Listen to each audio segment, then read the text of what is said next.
Lumabas na ang resulta ng 2024 bar examinations kung saan nasa mahigit 5,000 at 500 ang pumasa mula sa mahigit 11,000 at 400 na kumuha ng pagsusulit noong Setyembre ng nakaraang taon. Mas mataas ito kung ikukumpara sa resulta ng bar sa nakalipas na 3 taon. Manunumpa naman ang mga bagong abogado sa Pebrero 6. Narito ang balita ni Kai Villan.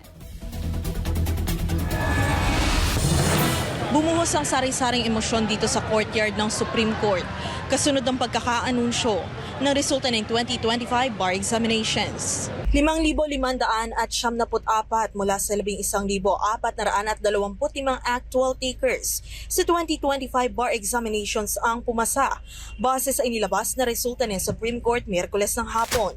Ito ay katumbas ng 48.98% passing rate na mas mataas kumpara sa 37.84% na passing rate noong 2024. Mas mataas din ito kung ikukumpara sa passing rate noong 2023 at 2022. Pinangunahan ni Supreme Court Associate Justice Amy Lazaro Javier, chairperson ng 2025 bar exams, ang pagpapalabas ng resulta. Proud aniya ito hindi lamang sa mga pumasa, kundi maging sa mga hindi pinalad. Despite the challenges, despite the setbacks, despite the fear, the doubt, the anxiety, you showed up. You gave it your all. You cast the dice that determines your fate today. Top 1 sa bar exam si Gen. Roniel Ray Sanchez mula sa University of the Philippines na nakakuha ng 92.70%. Ang top 20 na si Ronald Gonzalez mula sa University of the East sa SC Courtyard mismo nag-abang ng resulta at nagkaroon ng pagkakataon na makaakyat sa stage at makakamay kasama si Chief Justice Alexander Gesmundo at iba pang justices.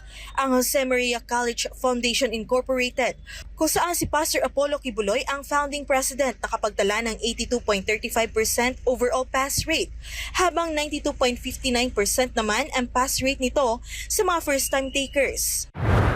Halo-halong emosyon naman ang bumuhos sa Supreme Courtyard mula sa mga nakapasa at hindi pinalad sa bar.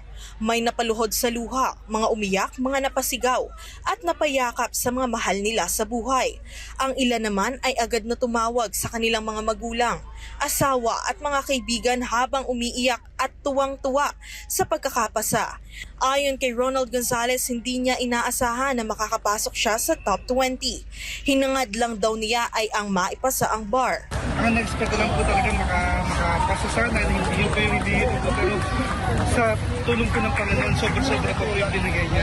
Bukod sa personal na tagumpay, malinaw rin para kay Gonzalez ang mas malalim na layunin ng pagiging abogado, ang maglingkod sa mga higit na nangangailangan. Marami po kasi tayong nakikitang mga injustices ngayon, mga napagkakaitan ng privilege ng makakamit ng tamang hustisya. Kaya sa PAW po, bilang PAW lawyer, nais ko pong kahit paano makatulong sa mga underprivileged, sa mga mahihirap. Kasi po, simula pa man lang po nang nag-law school po ako, talaga may puso na po ako para sa mahirap. Hindi rin naging madali ang landas ng marami sa mga pumasa. May ilang ulit ding nabigo bago tuluyang nagtagumpay. Third day po. I cried so much for the first 2 days. I'm about to give up, pero finally, this is actually my second take, and I'm very happy because alam ko, this is really God's perfect timing. Ang dami ko pinaglawan kasi hindi lang po yung first take ko na-pressure po ako talaga. Thank you Lord talaga. Nasa PNP po kasi ako.